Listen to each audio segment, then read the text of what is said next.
À medida em que a população mundial aumenta, cresce desordenadamente o consumo inadequado dos recursos naturais. As causas que provocam esse consumo indiscriminadamente podem estar relacionadas à falta de controle dos órgãos de gestão e aos valores adotados na sociedade em que vivemos.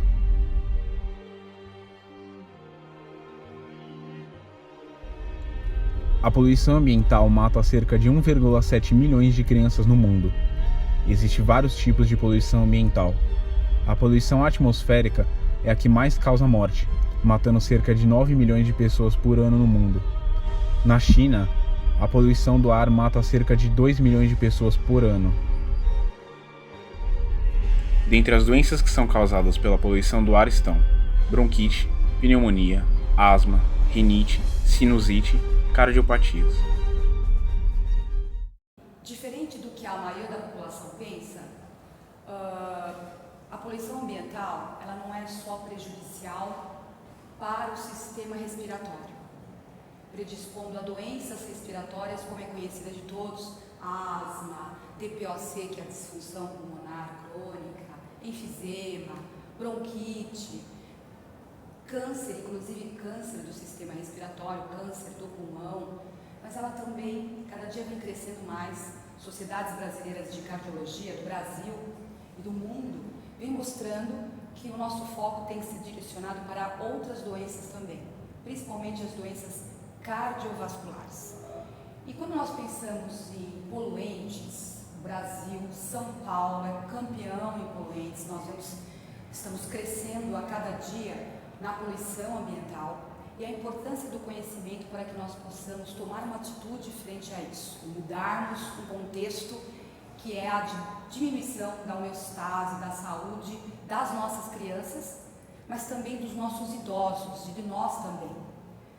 Os poluentes, nós sabemos que eles se subdividem em poluentes, material particulado, sólido, mas nós temos também os líquidos e os gasosos. Existem muitos, o que mais se estuda são os materiais particulares sólidos, em várias evidências clínicas, estudos, mas nós sabemos que os mais frequentes são aqueles mais conhecidos por nós. Vou começar por aquele que não é o mais vilão, mas é muito vilão, que é o monóxido de carbono. Mas nós temos também, o maior vilão é o dióxido de nitrogênio, o dióxido de enxofre. Todos esses poluentes e outros também nós consideramos como poluentes primários. Eles já são lesivos, mas reações químicas entre eles geram poluentes secundários. Tem inúmeros, não é minha área de concentração, mas um deles que é muito frequente, muito importante para nós na área de saúde, é o ozônio. E todos eles, o que eles têm em comum? Isso que é o legal, não importa quem que seja, a interferência no nosso organismo fisiologicamente, de uma forma geral, é comum. Todos eles formam radicais livres. Traduzindo, radicais livres são oxidantes e geram um estresse oxidativo. Dentro da fisiologia, o nosso organismo é tão sábio, tão maravilhoso, que nós temos protetores.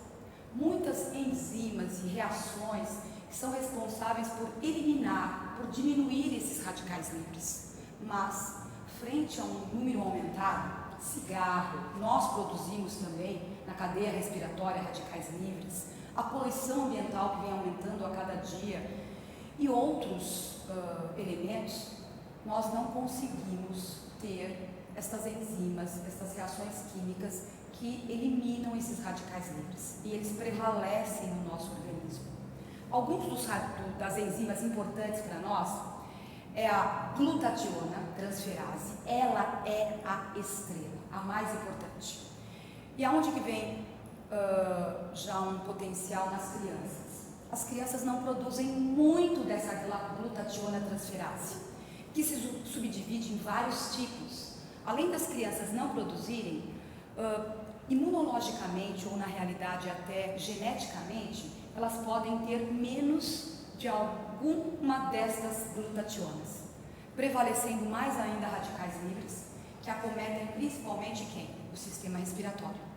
Nós temos uma outra que é muito importante, que é a superóxido bismutase, que que é importante para eliminar esses radicais livres, mas que é muito importante para o sistema cardiovascular.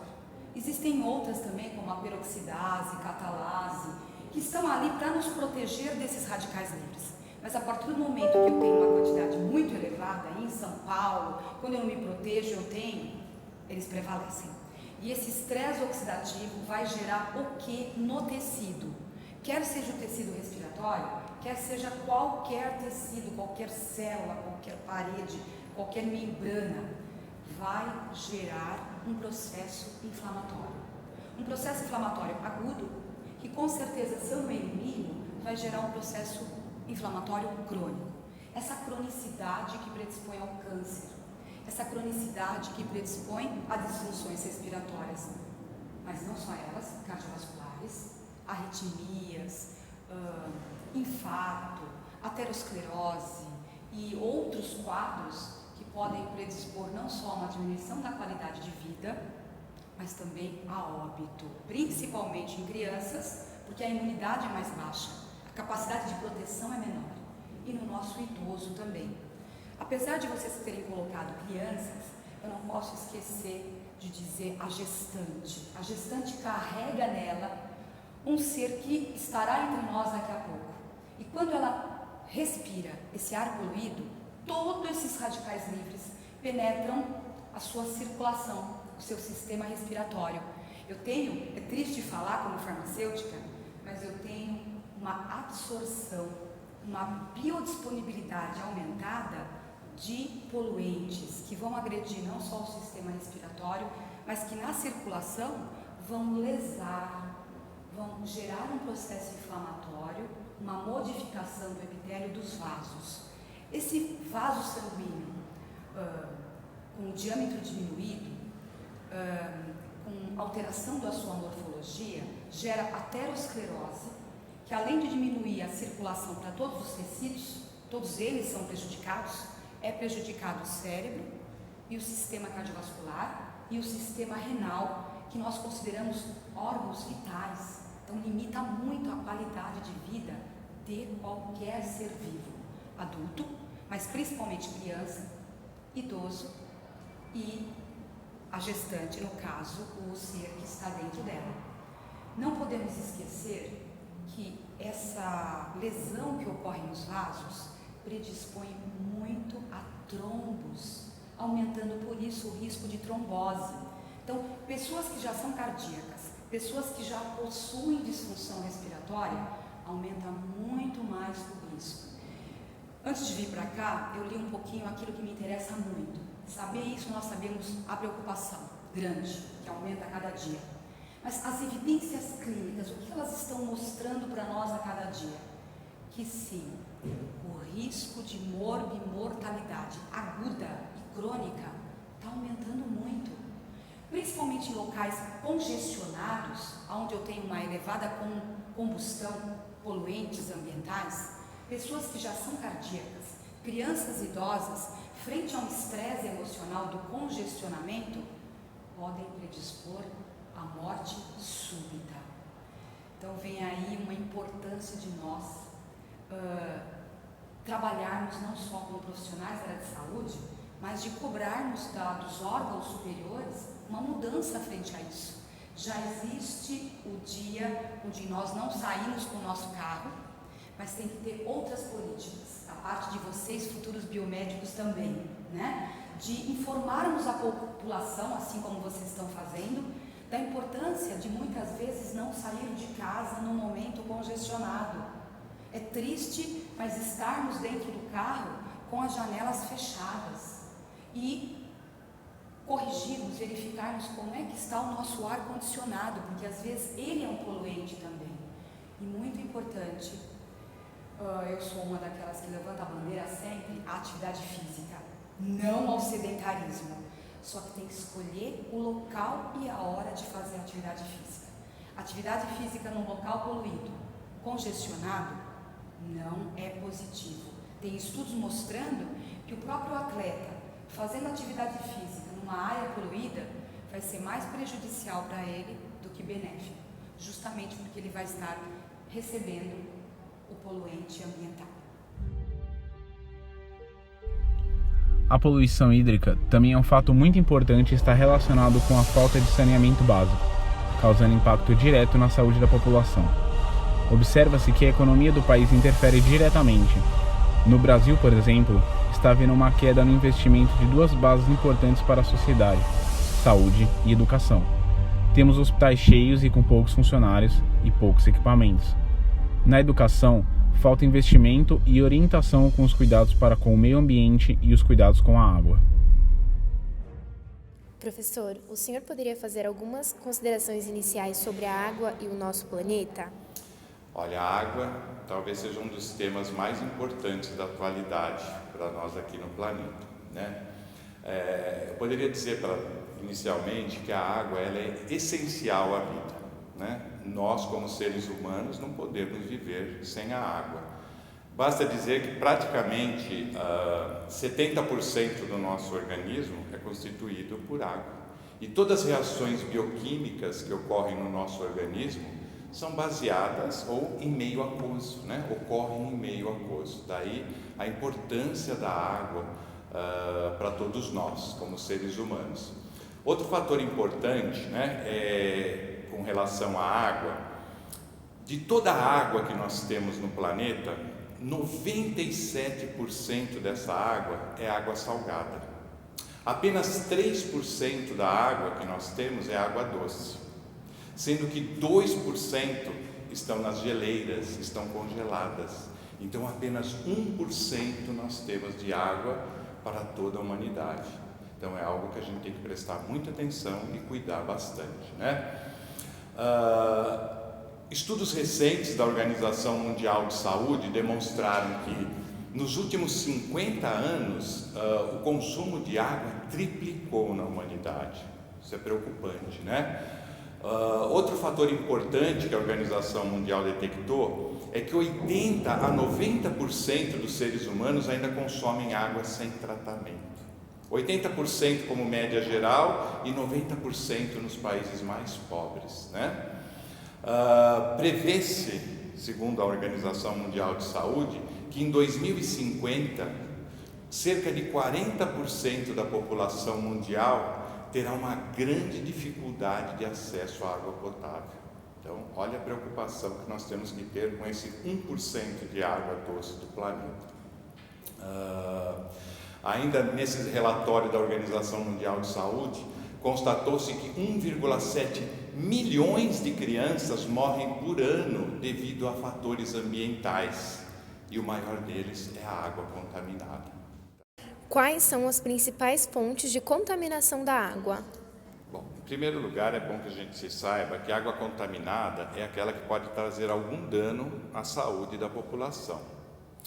Agora, entre as fontes mais comuns estão, com certeza, né, a falta de tratamento dos esgotos e a falta de saneamento básico, né? Também temos como fonte, poderíamos dizer, os resíduos industriais, né, não bem tratados, que voltam à natureza, gerando as contaminações que nós podemos dizer que são contaminações químicas, né, por metais pesados. A agricultura também, ela pode trazer danos, né, no sentido de contaminar os solos com fertilizantes, com agrotóxicos, que acabam com as chuvas sendo carreados para os rios ou mesmo aos mananciais subterrâneos de água, né? Então, essas, eu diria para vocês, são as principais fontes de contaminação. Quais as principais doenças causadas pela água contaminada? Bom, a gente poderia destacar principalmente a diarreia. Segundo a Organização Mundial de Saúde, mais de 2 milhões de pessoas morrem por ano por ingerir água contaminada e acabam tendo diarreia e desidratam e acabam morrendo. Mas as principais vítimas são as crianças, né? Conforme a gente falou, cerca de 1,7 milhões de crianças morrem por ano, né? Sendo o fator principal a água contaminada. Mas nós teríamos ainda a giardíase, a febre tifoide, a cólera e a hepatite A, tá? Essas seriam as principais doenças que a gente poderia dizer que são causadas pela água contaminada. Bom, isso nós estamos falando do ponto de vista microbiológico, porém nós temos ainda do ponto de vista químico, né? As contaminações por metais pesados, fertilizantes, agrotóxicos, que acabam afetando o sistema nervoso central, fígado, rins, e muitos deles são cancerígenos, né? Então, resumidamente, seria isso. Como podemos minimizar esses problemas envolvendo a água? É um problema sério que demanda responsabilidade acima de tudo. Eu diria que em nível mundial, eu acredito que os países mais ricos deveriam ajudar os países mais pobres, como os africanos, né? A gente vê tanto investimento em armamento, em guerra, e pouquíssimo investimento em solidariedade, não é verdade? Então, mais solidariedade, menos guerra, mais amor, né, entre os países. Agora, do ponto de vista aqui no Brasil, eu gostaria de enfatizar, né, que 55% ainda da nossa população não tem rede de esgoto, né? Vive com esgoto a céu aberto. 45% das cidades aqui no Brasil, 48% das cidades não tem tratamento de esgoto. Com isso, aonde vão parar essas águas contaminadas? Nos lagos, nos rios, né? Gerando toda uma contaminação ambiental. Então, o que falta realmente são políticas sérias, né, de saneamento básico. Menos corrupção, mais solidariedade, não é verdade? Menos dinheiro público desviado, né, e canalizado realmente para os interesses da população. Então, saneamento básico, essa é a solução, né? Essa é a solução. E claro, também mais fiscalização nos resíduos industriais, né? Nos resíduos que voltam à natureza, verificando se eles estão sendo bem tratados, nos descartes, né? Na agricultura, se estão sendo feitos de maneira adequada e não estão contaminando todo o nosso ambiente. O saneamento é um dos principais problemas de saúde pública no mundo. Quase metade da população brasileira não tem acesso à rede de esgoto. É um direito assegurado pela Constituição e definido pela Lei nº 11.445, de 5 de janeiro de 2007. 20% de 40 milhões de pessoas não possui fornecimento de água em suas residências e parte da água que é distribuída se perde no caminho. A principal causa é a falta de investimento e repasse dos órgãos de gestão. Ter saneamento básico contribui para a melhoria de vida de crianças, com a redução da mortalidade infantil e da população geral. A coleta seletiva. Coleta seletiva consiste em separar os resíduos de acordo com sua constituição ou composição. É um importante meio de diminuir a poluição ambiental. Diminui o índice de doenças que são causadas pela poluição. Faz parte do conteúdo mínimo que deve constar nos planos de gestão integrada de resíduos sólidos dos municípios. Controle de natalidade. Permite simultaneamente uma melhoria ambiental e social. Evita o aumento da extração de recursos, além de diminuir a oferta de mão de obra. Favorece o crescimento salarial. Facilitaria a implantação de serviços públicos de qualidade, além de muitos outros benefícios. Outras medidas também devem ser adotadas, tais como diminuir o uso de combustíveis fósseis, gasolina, diesel, querosene. Os automóveis devem ser regulados constantemente para evitar a queima de combustíveis de forma desregulada.